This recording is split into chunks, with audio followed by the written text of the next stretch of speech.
Railway ട്രാക്കുകൾക്കരികിൽ സ്ഥാപിക്കാൻ പോകുന്ന സുരക്ഷാ വേലികൾ വഴിമുടക്കിയാകുമോ എന്ന ആശങ്കയിലാണ് പാലക്കാട് വാണിയംകുളം പഞ്ചായത്തിലെ 100ഓളം കുടുംബങ്ങൾ.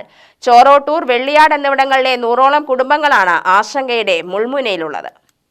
ട്രാക്കുകളിലൂടെ ചീറിപ്പായുന്ന തീവണ്ടികളുടെ വേഗത വർദ്ധിപ്പിക്കുവാനും ഒപ്പം സുരക്ഷ ഉറപ്പുവരുത്തുവാനും വേണ്ടി സ്ഥാപിക്കുന്ന സുരക്ഷാവേലികൾ റെയിൽവേ പാളങ്ങൾക്കപ്പുറത്ത് താമസിക്കുന്ന 100ഓളം കുടുംബങ്ങളുടെ വഴിമുടക്കിയാകുമോ എന്നതാണ് വാണിയംകുളം പഞ്ചായത്തിലെ ചോറൂട്ടൂർ, വെള്ളിയാട് നിവാസികളുടെ ആശങ്ക.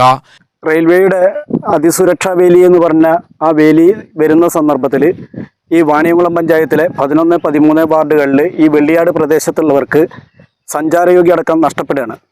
അപ്പോൾ അതിന് നമ്മൾ അങ്ങോട്ട് പാതയുടെ തെക്കേപ്പുറത്തേക്ക് ആക്സസ് കിട്ടാൻ വേണ്ടി കഴിഞ്ഞിട്ട് നമ്മൾക്ക് എന്താണ് റെയിൽവേക്ക് പരിഗണിക്കാൻ കഴിയുകയാണെന്ന് വെച്ചിട്ടുണ്ടെങ്കിൽ അത് പരിഗണിക്കുന്നതിന് വേണ്ടി കഴിഞ്ഞിട്ട് അതിനൊരു ശ്രമം ഉണ്ടാവണം. അപ്പോൾ അതിന് വേണ്ടിയിട്ട് ഞങ്ങൾ ഇവിടെ ഒരു ആക്ഷൻ കൗൺസിൽ രൂപീകരിച്ച് കഴിഞ്ഞിട്ട് പ്രവർത്തനം തുടങ്ങിയിട്ടുണ്ട്.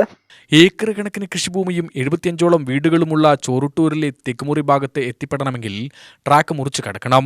അല്ലെങ്കിൽ ട്രാക്കിനടിയിലൂടെയുള്ള ഇടുങ്ങിയ അടിപ്പാത ആശ്രയിക്കണം. വെള്ളിയാട് ട്രാക്കിനപ്പുറത്ത് 15ഓളം വീടുകളാണുള്ളത്.